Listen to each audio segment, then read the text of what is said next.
পরদিন সকালে নবনী হামিদুর রহমানকে কল দিল, কিন্তু ফোন বন্ধ পেল। কয়েকবার চেষ্টা করেও নবনী দেখল হামিদুর রহমানের ফোনে কল যাচ্ছে না। নবনীর ভীষণ মন খারাপ হলো। যতই সে নিজেকে হাসিখুশি প্রমাণ করার চেষ্টা করুক, বুকের ভেতরে কোথাও একটা দুর্বলতা রয়েই গেছে। হাসিম আলী পাঞ্জাবিতে আতর লাগিয়ে বের হলেন ঘর থেকে। গত রাতেও বৃষ্টি হয়েছে, কাদায় সব ভরে আছে। বারান্দায় বসে মেয়েকে ডাক দিয়ে বললেন, কই রে মা, আয় তাড়াতাড়ি, অনেক দূর পথ তো, বৃষ্টি আসতে পারে। নবনী দুই পা কিছুতেই নাড়াতে পারছে না, কেমন পাথরের মতো লাগছে। আজকে নবনী ডিভোর্সের নোটিশ দিতে যাবে তামিমকে। এজন্য হামিদুর রহমানকে কল দিয়েছিল, কিন্তু কথা বলতে পারলো না নবনী। রাবেয়া মেয়ের কাঁধে হাত রেখে বলল, কাল লাইগা কাঁদো গো মা, চোখের পানি যে মেলা দামি মা, যাত্রার লগে এই পানি ফালাইতে নাই, কাইন্যা কি হইব বল? ওরা যেই অমানুষ, ওরা কি তোর কান্দনের মায়া করছে? এই চোখের পানির দাম কি ওরা দিতে জানে? মায়া মানুষ তো ফেলনা নারী মা। নবনী চোখ মুছে বলল, একবার বাবার সাথে যদি কথা বলতে পারতাম মা, বুকের ভেতর যে ঝড় বয়ে যাচ্ছে আমার। রাবেয়া মেয়েকে বুকে জড়িয়ে ধরে বলল, মায়া মানুষের জীবন রে মা, সেইখানে একদিন থাকে, নিজের বইলা একবার জানে, সেইখানে মায়া ছাড়তে পারে না। সংসার এমন একটা জায়গা, যে জায়গায় শত যন্ত্রণা জ্বালা থাকার পরেও মেয়া মানুষ তার মায়া ছাড়তে পারে না। হাসিম আলী মেয়ের কান্না দেখে বলল, আমরা না হয় দুদিন পরেই যাই, তুই নিজের মনের শক্ত কর। নবনী চুপ করে রইল। বারবার ট্রাই করতে লাগলো হামিদুর রহমানকে ফোনে পাবার জন্য। এক সপ্তাহ পর বৃহস্পতিবার বিকেলে ডাক পিয়ন এলো নবনীদের বাড়িতে। নবনী সাইন করে খামটা নিল। খাম খুলতে ভেতর থেকে ডিভোর্স নোটিশ বের হলো। বিনা মেঘে বজ্রপাত হলো যেন নবনীর মাথায়। বারান্দার চৌকিতে বসে পড়ল নবনী। রাবেয়া নারকেল পাতা থেকে শাল বের করছেন বসে বসে। উঠান ঝাড়ু দেওয়ার ঝাড়ুটা ছোট হয়ে গেছে, নতুন ঝাড়ু বানাতে হবে। বাজারে এই একটা ঝাড়ু যেই দাম, তার চেয়ে নিজেরটা নিজেই করে নেয়া। রাবেয়া মেয়েকে এভাবে তপ্তা মেরে বসে থাকতে দেখে উঠে এলো। মেয়ের পাশে বসে জিজ্ঞাসা করলো, কি হয়েছে তোর? কি নিয়া আইছেন পিয়ন? নবনী শুকনো হেসে বলল, আমার আর কষ্ট করতে হবে না মা, তামিম নিজেই ডিভোর্সের নোটিশ পাঠিয়ে দিয়েছে। রাবেয়া বেগম কিছুটা অবাক হলেন। তারপর মেয়েকে জড়িয়ে ধরে বললেন, আর তুই কি না ইতরের জন্য মন উজাটন করস? আমি তো মা, আমি কি বুঝি না? ঝুম বৃষ্টির মধ্যেও আমার মইয়া দূর আকাশের দিকে তাকাইয়া কারে ভাবে। রাইতে ঘুমের ভান ধইরা শুয়ে কাল লইগা গোপনে চোখ মোছে। সবই বুঝি মা, মায়া বড় খারাপ জিনিস। মন হতচ্ছাড়া, আইলো গিয়া আর ঘাড় তেরা। যেখানে আঘাত বেশি পায় তার লাইগাই বেশি কান্দে। এইবার তুই ভাইবা দেখ মা, তুই তো ওগো অত্যাচারের সংসার ছাড়ানোর কথা ভাবে শোনা। হ্যারে কি করছে? হ্যারে ভাবছে যদি কোনোদিন তুই আবার ওই বাসায় গিয়া উঠোস, তাই তাড়াতাড়ি কইরা নোটিশ দিয়া দিছে। কেন রকমের ঝুঁকি নিতে চায় না তোরে নিয়ে। আর মন খারাপ করণের দরকার আছে কি তুই? নিজেই ভাইবা দেখ মা। নবনী ভেবে দেখলো মা ভুল কিছু বলেনি। তাহেরা বেগম হয়তো ভেবেছেন নবনীর ঝোঁকের মাথায় বাসা ছেড়ে চলে গেছে। আবার যদি ফিরে আসে, নবনী ফিরে আসার আগেই ওর আসার পথ বন্ধ করে দেওয়া দরকার। এজন্য তিনি আর দেরি করেননি। রাতে হাসিম আলী বাড়ি ফেরার পর নবনী বাবাকে জানালো বিকালে পিয়ন আসার কথা।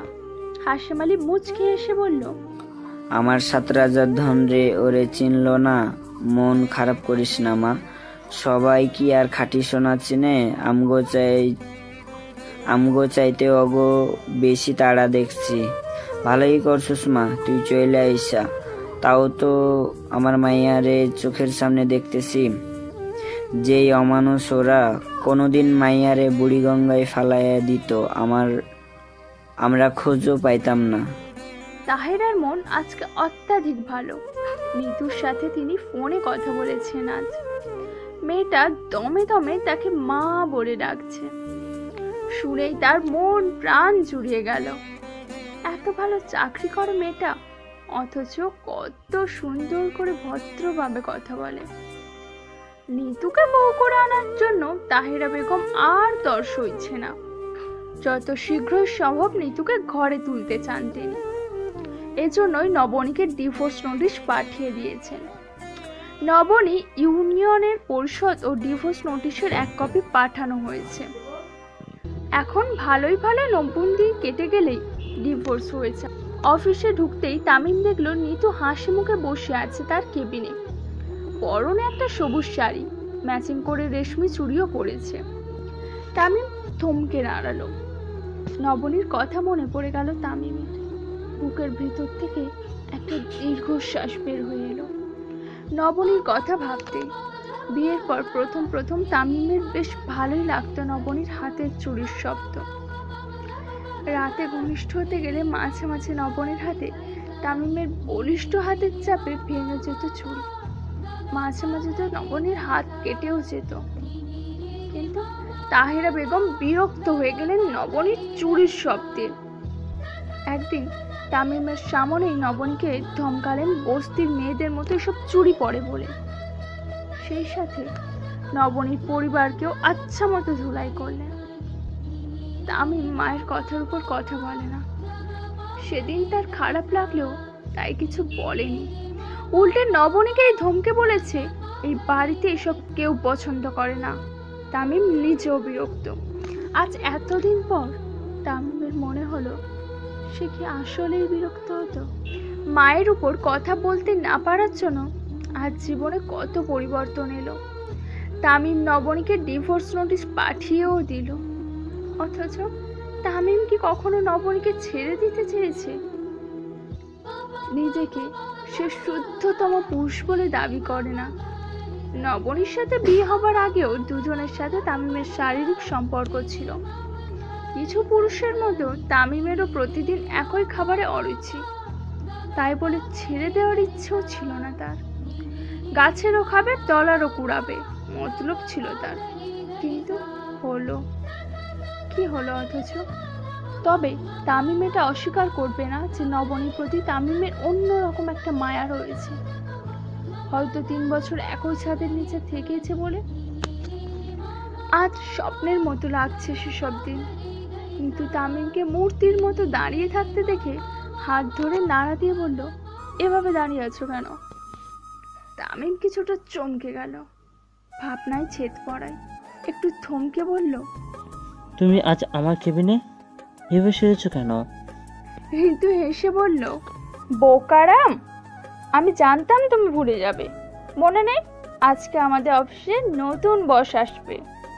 বড় সাহেব না গতকাল মিটিংয়ে বলে দিলেন ওনার একমাত্র ছেলে আজকে থেকে এই অফিসের দায়িত্ব নেবেন। আবার আজকে নতুন একটা প্রজেক্ট শুরু হতে যাচ্ছে। বাইরের দেশ থেকে আমাদের ক্লায়েন্ট আসবে। সবাইকে অবশ্য পরিপাটি হয়ে আসতে বলেছি। আমি তাই তোমার জন্য আমার সাথে ম্যাচিং করে শার্ট নিয়ে এলাম। আমি তো জানি তুমি আজও আয়রন না করে কুচকানো একটা শার্ট পরে চলে আসবে।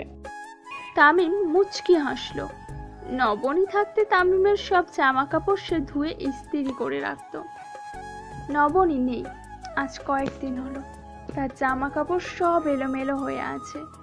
বাসায় খাবারও হচ্ছে না। কে রান্না করবে? হোটেল থেকেই খাবার এনে খেতে হচ্ছে। নিতু শপিং ব্যাগ রেখে চলে গেল। তামিম শার্ট চেঞ্জ করে নিল।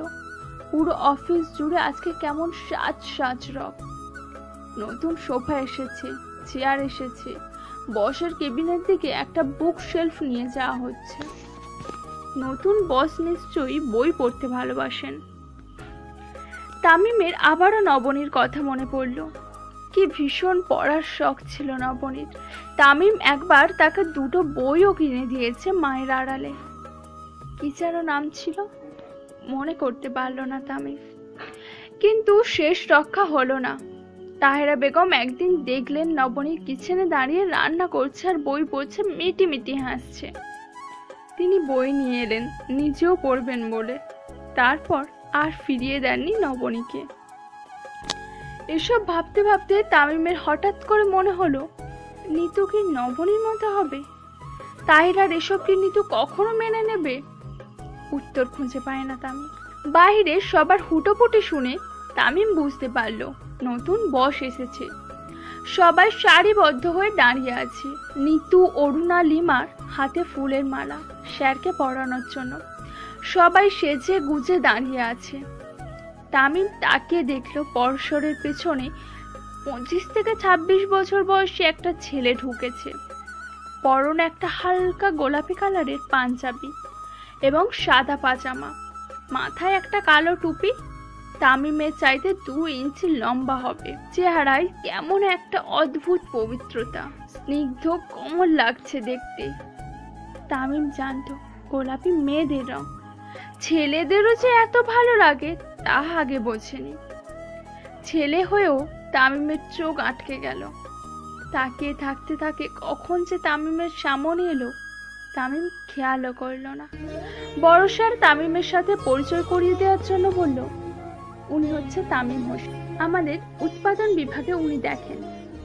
আর তামিম সাহেব, এই হচ্ছে আমার ছেলে মেঘালয় আহমেদ মেঘ। মেঘ হাত বাড়িয়ে দিল হ্যান্ডশেক করার জন্য, কিন্তু তামিমের সেদিকে কোনো খেয়াল নেই। মুচকি হেসে মেঘ জড়িয়ে ধরল তামিমকে। মেঘ জড়িয়ে ধরতেই ধ্যান ভাঙলো তামিমের। নিজের অমনোযোগিতার জন্য লজ্জা পেল। মেঘকে সরি বলতেই মেঘ মুচকি হেসে বলল, ইটস ওকে ব্রাদার। মেয়েদের সাথে মেঘ আর হাত মিলালো না। নিতু মালা পরাতে গেলে মেঘ মুচকি হেসে বলল, প্লিজ এসব ফর্মালিটি আমার সাথে করবেন না। আমাকে মালা দিয়ে এইসব বরণ করতে হবে না। কুরবানির হাটের গরুর মতো লাগে যেন। মেয়েদের সাথে মেঘ আর হাত মিলালো না। নিতু মালা পরাতে গেলে মেঘ মুচকি হেসে বলল, সবাই নিজের কেবিনে যান, কাজ করুন, বিকেলে মিটিং হবে। নিতু পিছিয়ে গেল। মেঘ নিজের কেবিনে চলে গেল।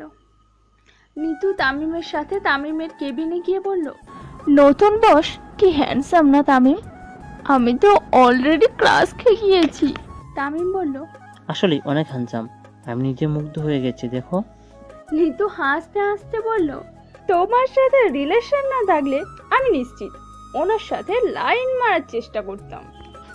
নিতুর কথা শুনে তামিম নিজেও হাসলো এবং প্রথমবারের মতো খেয়াল করলো নিতু এরকম একটা কথা বলার পরেও তামিমের রাগ হচ্ছে না। অথচ নবনীর ফোনে একদিন একটা লোক রং নম্বরে কল দিয়েছিল বলে তামিমের মাথা গরম হয়ে গেছে।